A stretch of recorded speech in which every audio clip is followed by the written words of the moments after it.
Makanya kalau sampean hidup masih berpegang dengan rasa, sampean masih bisa saya bohongi.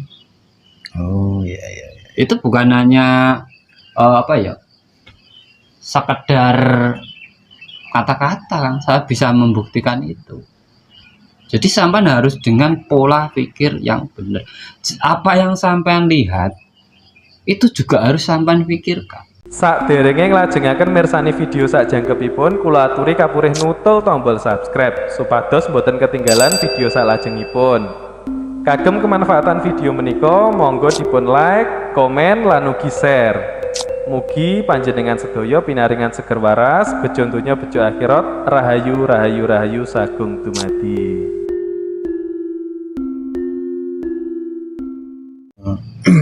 Mau nanya ini Kang, dalam kehidupan ini lebih menggunakan rasa atau pikiran Kang? Nah, ini menurut Kang Tro bagaimana ini Kang? Karena memang selama ini saya pribadi masih sering kebawa rasa gitu loh Kang. Kita harus sebelum memilih antara rasa atau pemikiran, kan harus paham dulu. Sekarang yang membedakan manusia dengan hewan, dengan pohon, dengan makhluk lain itu apa? Pikiran. Manusia bisa berpikir kan, memiliki pola pikir kan. Ya. Beda dengan hewan dan tumbuhan. Apakah hewan itu memiliki rasa atau enggak? Memiliki kan? Memiliki, ya. Makanya saya sering ngajak teman-teman, ayo kembali ke kesadaran diri. Itu sebenarnya kan saya mengajak panjenengan itu kembali ke pikiran. Rasa itu kan sumbernya dari pikiran. Sampai bisa merasa sakit, bisa merasa kenyang, bisa merasa sedih, bisa merasa gembira. Itu kan karena sudah ada memori kan. Kalau ditinggal orang yang disayangi, nanti saya sedih kan, ini sudah di sini kan. Iya betul. Ya kan? Kalau makan sate enak, itu kan sudah di sini Mas. Nah, makanya kalau sampean hidup masih berpegang dengan rasa, sampean masih bisa saya bohongi. Oh iya. Itu bukan hanya sekedar kata-kata kan, saya bisa membuktikan itu. Jadi sampean harus dengan pola pikir yang benar. Apa yang sampean lihat itu juga harus sampean pikirkan. Contoh, sampean ngelihat orang pamer kesaktian gitu. Sampean lihat aja. Pasti sampean kalau enggak mau berpikir, sampean itu cuma wah sakti orang. Iya kan? Iya benar.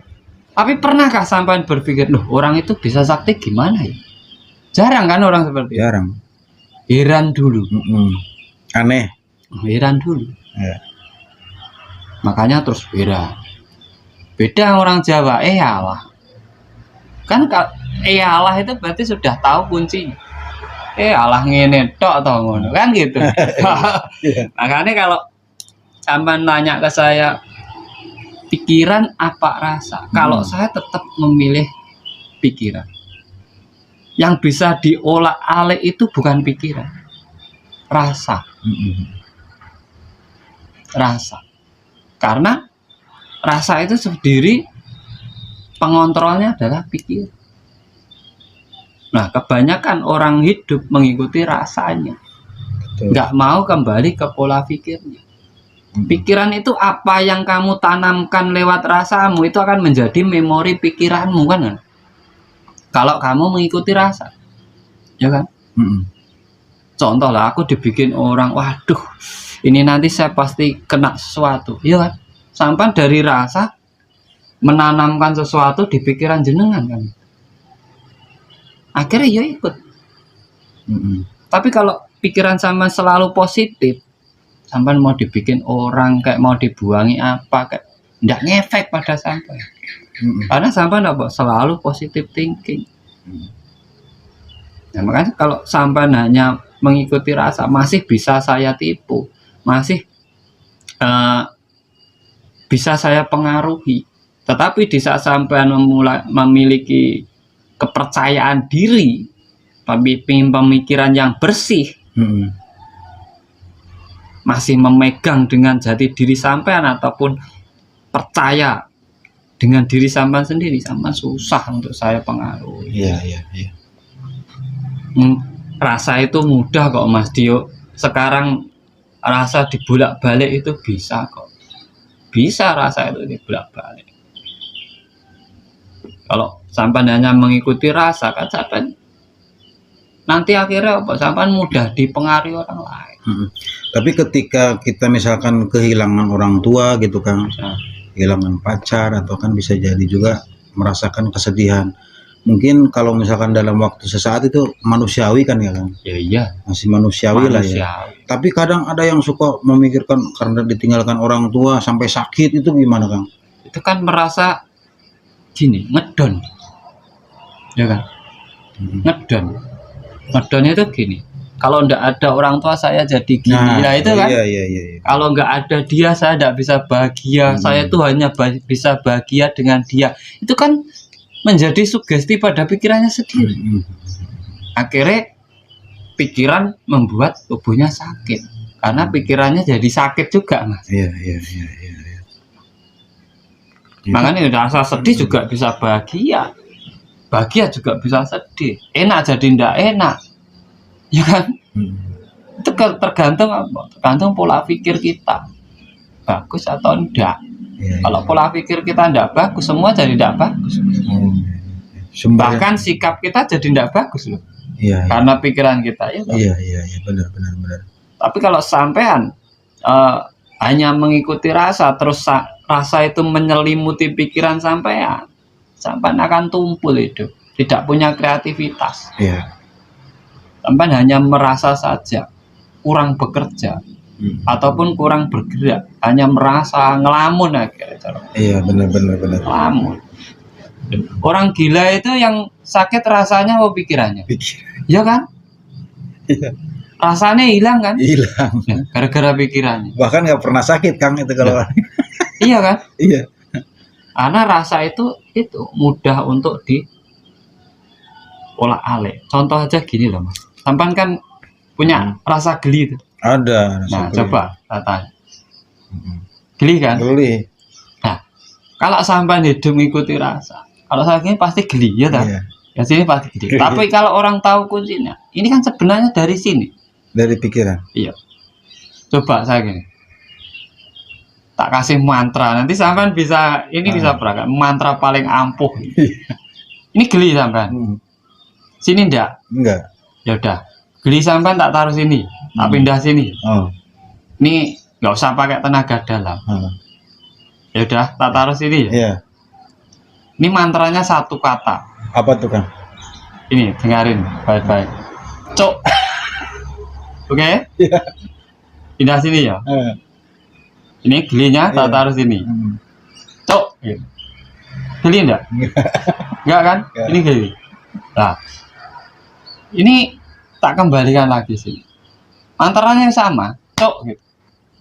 Geli kan? Iya, geli. Ini kan sebenarnya rasa sampean, berarti kan masih bisa dipengaruhi, Mas. Jadi memindahkan rasa itu.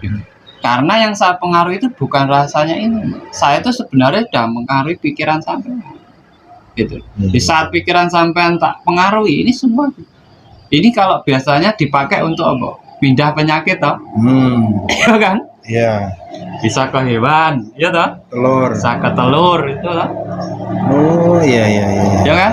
Untuk penyembuhan toh biasanya. Iya. Mantranya enggak usah panjang-panjang. Itu bisa gitu gimana kan mantranya kan cuma cok. Mantra itu bisa ampuh. Mantra itu bisa ampuh. Di saat kamu apa yang kamu rasakan, apa yang kamu pikirkan, kamu ucapkan. Ya kan? Mending satu kata aja. Tapi ini sinkron. Iya. Ya toh? Daripada banyak kata ininya kemana, akhirnya nggak mati. Benar. Kalau saya itu punya mantra sewimple gitu. Jadi kalau kepanjangan malah pikiran malah mumet masalah. Pikirannya malah kemana-mana nanti Iya. kan. Nah, jadi kalau sampai hidup ke bawah rasa seperti itu tadi, Tetapi di saat sampean masih selalu dalam pola pikir yang benar, di situ sampean bisa menentukan kehidupan sampean mau sampean bawa kemana. Kan yang milih sampean sendiri. Iya, iya. Rasa itu alat untuk menikmati hidup, ya kan? Betul. Sampean bisa ngomong bahagia, saya senang sama dia, itu kan alat. Sebenarnya ada punjeri rasa. Punjeri rasa itu dasarnya dari mana kan ada. Itu kan hanya alatnya. Indra perasa, namanya indra perasa loh, Pak. Iya, iya. Ya kan? Berarti alat. Nah, di situ sampean harus pahamnya. Yang sampean pegang itu sumbernya, jangan rasanya, jangan alatnya. Itu kan alat menikmati hidup itu rasa, tapi alat hidupmu yang utama itu pikiran. Makanya rasa itu sebenarnya di hasil belakang, hasil terakhir rasa itu. Orang itu harus berpikir dulu baru merasa. Kalau ini kebanyakan merasa dulu baru berpikir. Oh iya. Akhirnya rasanya menguasai dirinya ya toh. Menguasai pikirannya juga. Iya. Akhirnya kan sumbernya jadi keruh toh. Iya benar. Ya kan? Nah, itu yang harus benar-benar dipahami kalau sampean ingin hidup sampean selamat. Contoh ya, sampean pengen selamat gitu. Ya kan? Yeah. Sampean apa merasa selamat? Enggak, sampean pikir. Ya kan? Sampean lewat jalan gitu. Yeah. Kalau sampean merasa ini jalannya umum, sampean kan bebas. Ngaki gitu. Tapi kalau sampean berpikir kalau ada truk saya tidak minggir, ya saya mati kan gitu tuh. Yeah. Karena berpikir. Jadi jangan terbawa. Bukan biar apa, kesadaran diri itu selalu ada. Sekarang ini kesadaran diri yang menipis. Kesadaran diri itu sangat menipis. Jadi mantra itu ya bisa kita bikin selama kita paham dengan apa yang kita ucapkan, kita yakin jadi. Hari apa ya? Dari ini kekuatan pola pikir kita. Itu bisa menguasai rasa kita. Kita kan disuruh menguasai, ngemposke rasa. Puasa itu ngemposke rasa, menata rasa dalam diri itu. Ojo rasa menguasai kowe. Rasa jangan menguasai dirimu. Rasa itu adalah salah satu alat untuk menikmati hidup, merasakan kehidupan. Bukan alat hidup. Iya. Tapi alat untuk merasakan atau menikmati hidup itu namanya indera perasa. Untuk melihat indera penglihatan ya. Iya, Untuk mendengar indera pendengaran. Ya kan? Tapi semua ini kan ada pancernya. Ada pusatnya, yaitu yang namanya pikiran. Berarti olah rasa dulu, olah pikir dulu, Kang. Olah rasa dulu, olah pikir dulu. Yang banyak pelajaran tuh olah rasa. Karena rasa. tujuan orang dulu biar orang itu bisa mengendalikan rasanya. Di saat orang mengendalikan rasanya, dia akan kembali ke pola pikirnya, gitu loh. Iya. Kalau pelajaran saya ngopi, ngolah pikir. Iya. Gitu loh. Iya. Rasanya belakangan. Jadi berjuang dulu baru dirasakan. Jangan dirasakan dulu. Lupa berjuang kan gitu dari saya. Iya. Nah, ini semoga bermanfaat Bapak Jenderal ya buat semuanya. Siap. Pokoknya tetap semangat untuk apa itu hidup yang lebih baik. Berusaha hidup lebih baik. Nggak usah baik lah. Berusaha yang lebih baik. Siap. Agar berguna untuk diri sampean sendiri, untuk keluarga, masyarakat, dan alam semesta. Siap. Itu. Ya, Kang. Terima kasih, Kang, udarannya. Rayu.